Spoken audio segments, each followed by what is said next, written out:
E commerce company Amazon Bharat में बड़ा investment करने वाली है।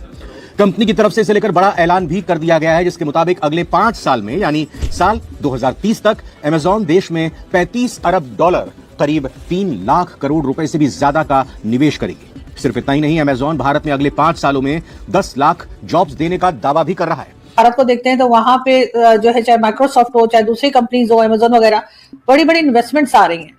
तो क्या लग रहा है आपको कि हमारी तरफ इस तरह का कुछ नहीं हो रहा और दूसरी तरफ इन्वेस्टमेंट जा रही है और हम अभी तक जश्न मना रहे हैं लोन मिल जाने के ऊपर, और ये लोन हमारा कितने दिन हमें खुशहाल रख सकेगा, ये भी आप यकीनन आप जो है जानते होंगे। क्या कहेंगे? जरा जलील कर सकते हैं ये। मैं अगेन अपनी बात पे वापस आऊंगी। मैं रिक्वेस्ट करूंगी हुकूमत से कि खुदा के लिए, पाकिस्तान में ना इस वक्त 7.1% की बेरोजगारी है।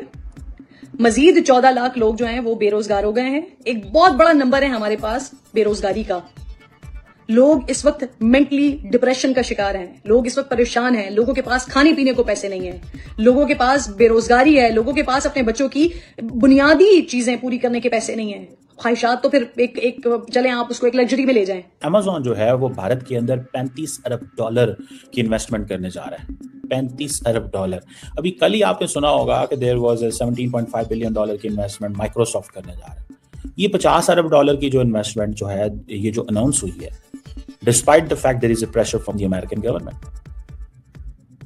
अब अमेजॉन जो है वो कह रहा है कि अगले 5 सालों में हम 35 अरब डॉलर लगाएंगे। क्यों?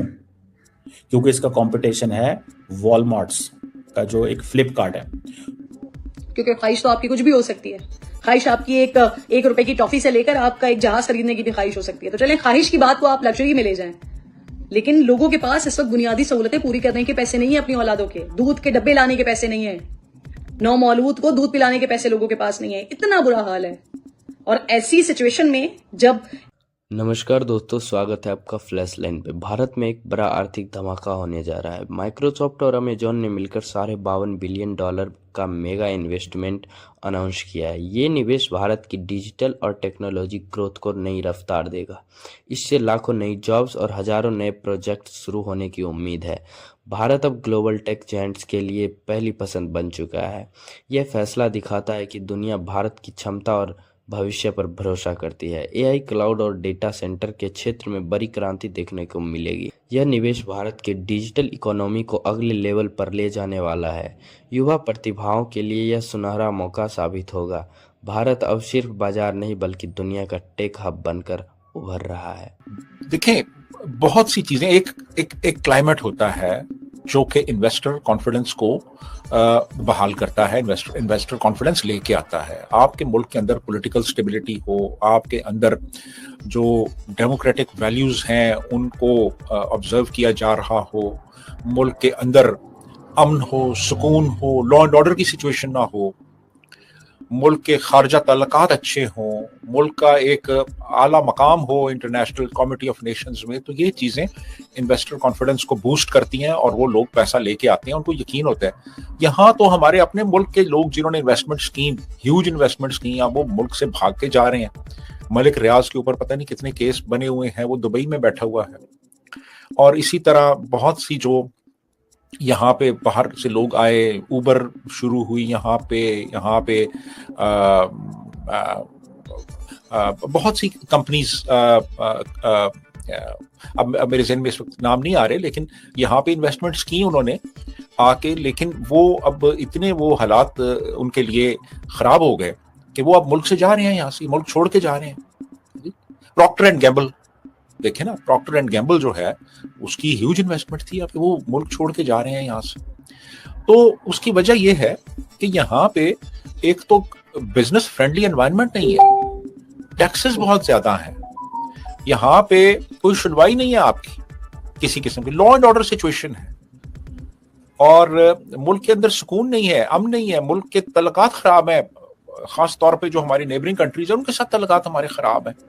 हर वक्त कोई ना कोई कॉन्फ्लिक्ट होता रहता है, दूसरे मुल्कों के साथ भी, मुल्क के अंदर भी अगवा कर लिया जाता है लोगों को। चाइनीज आपने देखा, वो जो यहाँ पे इंजीनियर्स थे उनको मार दिया गया।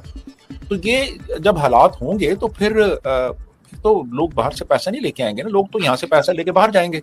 जैसे हमारे बहुत से जो बिजनेसमैन हैं वो अब मुल्क में इन्वेस्टमेंट नहीं कर रहे, वो मुल्क से बाहर लेके जा रहे हैं पैसा, क्योंकि यहाँ पे उनको सिक्योरिटी नहीं है। सबसे बुनियादी चीज सिक्योरिटी होती है।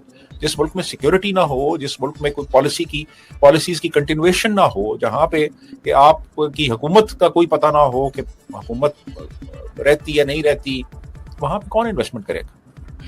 सर, और सबसे ज्यादा जो बात लोग करते हैं या ये कि यहाँ पे सिर्फ डिफेंस की बात होती रहती है कि हमें इससे बचना है, हमें उससे बचना है, उससे मजा चखाना है, उससे मार देना है, लेकिन इकोनॉमी के ऊपर कोई ना तो गवर्नमेंट बात करती है ना गवर्नमेंट चलाने वाले बात करते हैं। हाँ, सारे दिन अगर हम आजकल भी अगर न्यूज देखें तो सिर्फ डिफेंस की बात होती रहती है। क्या आपको लगता है कि सारी चीजें छोड़कर और सिर्फ डिफेंस के ऊपर ही फोकस रखना चाहिए?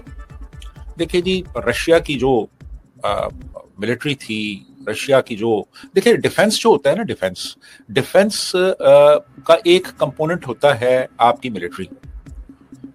डिफेंस सिर्फ फौज नहीं लड़ती, फौज का काम नहीं। डिफेंस में बहुत सी चीजें आ जाती हैं। डिफेंस में आपकी इकोनॉमी आ जाती है, डिफेंस में आपके फॉरेन रिलेशंस आ जाते हैं, डिफेंस में आपके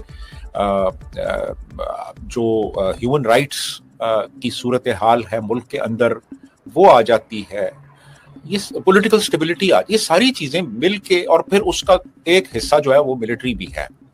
और दूसरी बात यह है कि ये सॉफ्ट बैंक का एक बैक्ड ऑर्गेनाइजेशन है मीशो। ये सारे के सारे डिलीवरी जो स्टार्टअप्स हैं, और ये ग्रोसरीज और फोन्स और चीज बेचते हैं ये, ठीक है। सो उनका कंपटीशन है फ्लिपकार्ट और मीशो के साथ। तो अब वो कहते हैं कि अगर हम ये मार्केट में पैसा नहीं लगाते तो हमारा अगला पैसा भी डूब जाता है। तो ये जो इन्वेस्टमेंट है, अब ये वो बात तो फिर वो आती है ना, इंडियंस को इस चीज की समझ, इसी चीज को तो वो अमेरिकन वो कहता था ट्रेड सेक्रेटरी कि दे ब्रैग अबाउट द पॉपुलेशन। वो क्यों ना ब्रैग करेंगे भाई? बिकॉज उनको पता है कि ये पैसा इनको लगाना पड़ेगा, क्योंकि यहां से पैसा कमाते हैं वो।